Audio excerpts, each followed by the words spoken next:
Voilà, pour les courses, ça l'était déjà obligatoire depuis longtemps, mais là, c'est le petit vélo que vous avez avec les enfants, casque obligatoire.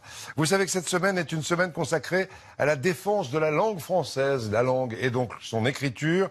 Et on part en Normandie avec le formidable succès de la paléographie. Ça vient du grec, c'est tout simplement l'art de déchiffrer les écritures anciennes, très utile pour les passionnés d'histoire et de généalogie.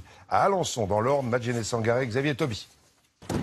En 1783, les voisins devaient passer par la porte derrière moi pour venir au WC ici. L'histoire de sa maison, maintenant Maurice la connaît presque sur le bout des doigts. A été baptisé. Voilà des années qu'il fait des recherches sur cette bâtisse du XVIIe. Là, j'arrive pas à lire.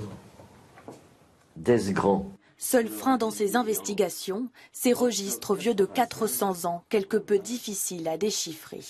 Je m'acharne pour trouver, je passe l'après-midi, ma femme m'appelle pour manger et je reviens le soir et je dis je veux absolument trouver et décrypter.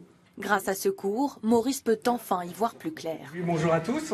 On va reprendre la troisième séance de paléographie. On va continuer l'histoire. Avec une quinzaine de passionnés, il étudie la paléographie, comprenez l'apprentissage du vieux français.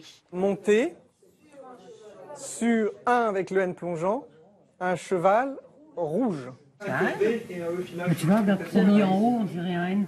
Ces élèves ont entre 50 et 70 ans.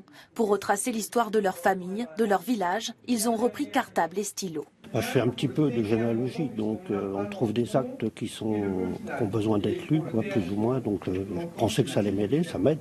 Il faut passer beaucoup de temps. Là, sur ce texte-là, j'ai passé presque 3 heures et j'ai pas tout trouvé. C'est vrai que le A, là, il faut quand même le deviner que c'est un A. Je sais pas, ça un B par exemple. Bon, c'est vrai que c'est pas forcément, c'est pas très évident. Mais ça vient. Mais ce qu'il faut surtout, c'est pas se décourager en fait. Ne pas lâcher prise, même si le français du XVe siècle n'a franchement rien à voir avec l'actuel. On remarque que l'écriture est extrêmement déliée. Il y a beaucoup de tildes, de contractions, des mots qui ne sont pas écrits en entier, et ça complique énormément la lecture. Plusieurs années sont nécessaires pour décrypter les écrits de nos ancêtres. Un moindre mal pour décoder plus de 4 siècles d'histoire.